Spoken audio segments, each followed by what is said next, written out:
As a military kid, I was always the new kid, and ninth grade was the worst. I was an outsider, completely alone until Todd, another loner, finally offered me his friendship. Hanging out with him felt better than being a target for bullies, so I ignored how weird he could sometimes be. One day, Todd revealed he had another friend, a 28-year-old named Matt, who said he'd give us beer. I was hesitant, but the thought of doing something so grown-up was tempting, and Todd made me promise to keep it a secret. I had to see if he was lying, so I agreed to go with him to Matt's house that weekend. We got off the bus in a silent, identical suburb and stopped at a rundown house that set my teeth on edge. To my shock, Matt was real, and he casually handed us beers as we sat on his couch. I took one sip and thought it was the most disgusting thing I had ever tasted.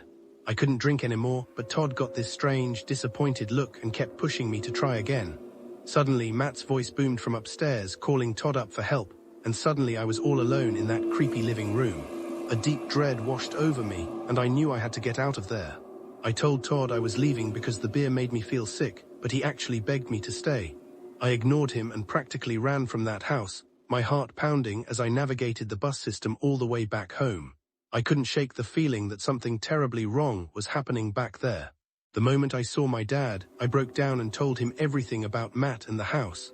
I struggled to explain the chilling vibes I'd felt, but I gave him the address, certain that what was happening in that place wasn't right.